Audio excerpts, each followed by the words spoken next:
भारत ने एलएसी के करीब लड़ाकू विमानों की लैंडिंग का किया इंतजाम।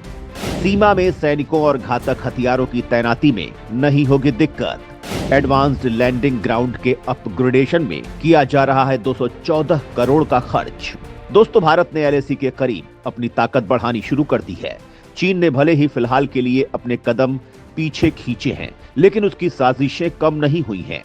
वो सीमा में अपना इंफ्रास्ट्रक्चर और मजबूत बना रहा है। सीमा में उसने 20 से ज्यादा गांव बसा दिए हैं। इससे ये साफ पता चलता है कि उसके इरादे नेक नहीं हैं और भारत इसी वजह से हर हालत से निपटने की तैयारी कर रहा है। इसके लिए भारत सरकार ऐसा इंतजाम कर रही है जिससे सीमा में सैनिकों और हथियारों की तैनाती में दिक्कत न हो। इसके लिए भारत ने हाल ही में सीमा के बेहद करीब लड़ाकू विमानों और हेलीकॉप्टर्स की लैंडिंग और टेक ऑफ का तगड़ा इंतजाम किया है, जिसके बाद बेहद तेजी से सीमा में सैनिकों की तैनाती का रास्ता साफ हो चुका है। ये ताकत इस वजह से भी खास है क्योंकि भारत ने 4 साल पहले सीमा में चीन को पीछे धकेला है। इसके पीछे तेजी से सैन्य तैनाती बड़ी वजह थी और अब भारत ने इस इंतजाम को और पुख्ता बना लिया है। इसमें 214 करोड़ खर्च किए जा रहे हैं। तो आइए जानते हैं कि किस तरह की फैसिलिटी सीमा में तैयार की गई है। तैयार हुआ एयरबेस कितना मजबूत है।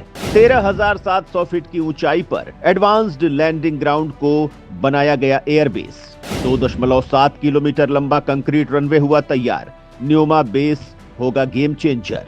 इस वीडियो में सबसे पहले हम आपको उस रनवे के बारे में बताएंगे जिसके तैयार होने के बाद एलएसी में भारत की ताकत में बड़ा इजाफा हो गया है। इसके बाद हम आपको ये भी बताएंगे कि भारत सीमा तक अपनी पहुंच को बनाने के लिए क्या क्या इंतजाम कर रहा है। भारत ने एलएसी से केवल 35 किलोमीटर दूर न्योमा एयरबेस पर रनवे तैयार कर लिया है। इसे कंक्रीट के द्वारा मजबूत बनाया गया है। ये 2.7 किलोमीटर लंबा है, मतलब इसमें लैंडिंग और टेक ऑफ अब आसानी से किया जा सकेगा। न्योमा पहले एक एडवांस्ड लैंडिंग ग्राउंड था जिसे एयरबेस के तौर पर विकसित किया जा रहा है। इससे एलएसी में भारत बेहद मजबूत हो जाएगा। इस एयरफील्ड में अब जल्द ही लड़ाकू विमानों की लैंडिंग कराई जाएगी।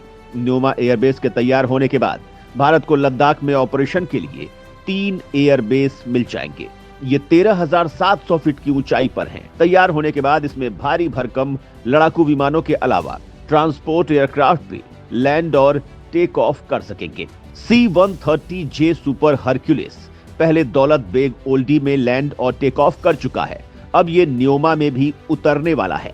स्पेशल ऑपरेशन के लिए जरूरी ट्रांसपोर्ट एयरक्राफ्ट और हेलीकॉप्टर्स की लैंडिंग के लिए इस इलाके में 3 एडवांस्ड लैंडिंग ग्राउंड हैं।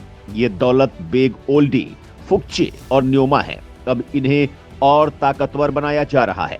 2020 में जब चीन ने भारत को आंख दिखाने की कोशिश की थी तो भारत ने इन्हीं सुविधाओं के दम पर धड़ाधड़ सैनिकों और हथियारों की तैनाती सीमा में कर दी थी। भारत की इस ताकत से चीन हैरान रह गया था। इतनी ऊंचाई पर भारत ने बहुत तेजी से हथियार तैनात किए थे। इसके लिए चिनूक हेलीकॉप्टर्स और C-130J ट्रांसपोर्ट एयरक्राफ्ट का इस्तेमाल किया गया था। न्योमा एडवांस्ड लैंडिंग ग्राउंड 1962 के जंग के वक्त अस्तित्व में आया था, लेकिन उसके बाद इसका इस्तेमाल नहीं किया जा रहा था। अब इसे फिर से एक्टिव कर दिया गया है और इसकी ताकत बढ़ाई जा रही है। पिछले 4 साल में इसमें कई बार विमानों और हेलीकॉप्टर्स की लैंडिंग कराई गई है। एडवांस्ड लैंडिंग ग्राउंड पहाड़ों के बीच समतल जैसी दिखने वाली ऊबड़ खाबड़ सतह होती है। इसका इस्तेमाल विमानों और हेलीकॉप्टर्स के लिए आसानी से किया जा सकता है। 1960 के दशक में ही एलएसी पर कई एडवांस्ड लैंडिंग ग्राउंड बनाए गए थे, लेकिन इनकी हालत खस्ता हो गई थी। भारत सरकार इनको मजबूत बना रही है। इनमें से कई एयरबेस के रूप में तैयार हो रहे हैं, जिससे सीमा में भारत की ताकत में बेतहाशा बढ़त होने वाली है। भारत सरकार सीमा तक अपनी पहुंच को मजबूत बनाने के लिए कई तरह की योजनाओं पर काम कर रही है। सड़कों के जाल से लेकर रेल मार्ग को किया जा रहा है भयंकर मजबूत। उत्तर पूर्व के 8 राज्यों की राजधानी को रेल सुविधा से किया लैस। जंग के वक्त सीमा तक सैनिकों और रसद की पहुंच जंग में जीत के लिए बहुत जरूरी है। इन सुविधाओं के न होने पर दुश्मन अपनी मंशा में कामयाब हो सकता है। चीन इसी वजह से भारत की सीमा में अपनी पहुंच मजबूत बना रहा है, लेकिन भारत भी चुप नहीं बैठा है। भारत सरकार ने भी सीमा में बहुत बड़े बड़े प्रोजेक्ट शुरू कर रखे हैं। बहुत से प्रोजेक्ट पूरे हो चुके हैं, बहुत से प्रोजेक्ट पूरे होने वाले हैं। बीआरओ लगातार मजबूत सड़कों और टनल्स का निर्माण करके ट्रांसपोर्टेशन को आसान बना रहा है। पहले जहां सेना को पहुंचने में कई दिन लगते थे, अब वहीं आधे से 1 घंटे में ही पहुंचना आसान हो गया है, क्योंकि इसके लिए विशाल टनल्स बनाई गई है। दुर्गम रास्तों को सड़क में तब्दील कर दिया गया है। जरूरत के हिसाब से पुलों का निर्माण किया गया है। कई जगहों पर ऐसी सड़कें बनाई गई हैं जिन्हें रनवे के तौर पर इस्तेमाल किया जा सकता है। इसके अलावा मौजूदा सरकार नॉर्थ ईस्ट में तगड़ा विकास कर रही है, जिससे इस महत्वपूर्ण इलाके में दुश्मन किसी साजिश को अंजाम न दे सके। इसके अलावा लोग भारत के विकास के साथ कदम से कदम मिलाकर चले।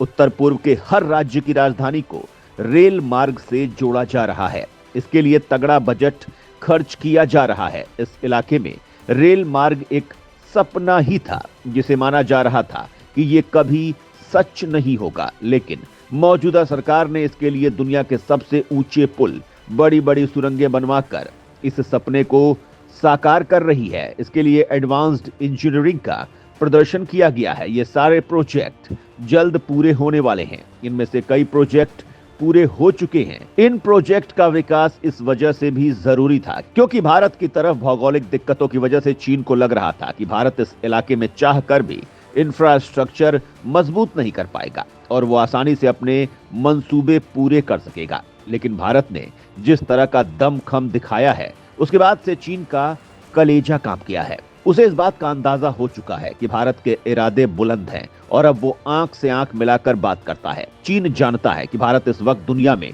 बड़ी राजनीतिक ताकत भी है और उसके दम पर वो उसकी हालत खराब कर देगा। भारत ने अपनी रक्षा ताकत में बड़ा इजाफा किया है। आज भारत दुनिया के देशों से केवल हथियार खरीद नहीं रहा है, बल्कि वो खुद हथियार बेच भी रहा है। भारत चीन के तमाम दुश्मनों को ब्रह्मोस मिसाइल से लैस कर रहा है। ब्रह्मोस मिसाइल इतनी ताकतवर है कि पूरी दुनिया में किसी के पास इसको रोकने का इंतजाम नहीं है। चीन इसी वजह से इससे खौफ खाता है और भारत इस मिसाइल को रणनीतिक ब्रह्मास्त्र की तरह इस्तेमाल कर रहा है। भारत ने चीन के खिलाफ ताकतवर टैंक से लेकर हाइपरसोनिक मिसाइल तैयार कर ली है। समंदर में उसे जवाब देने के लिए ताकतवर नौसैनिक बेस खास परमाणु पनडुब्बियों के लिए बनाए जा रहे हैं। तो दोस्तों, चीन के खिलाफ भारत के तैयार हो रहे एयरबेस और मजबूत इंफ्रास्ट्रक्चर पर आपका क्या कहना है? कमेंट में जरूर बताएं।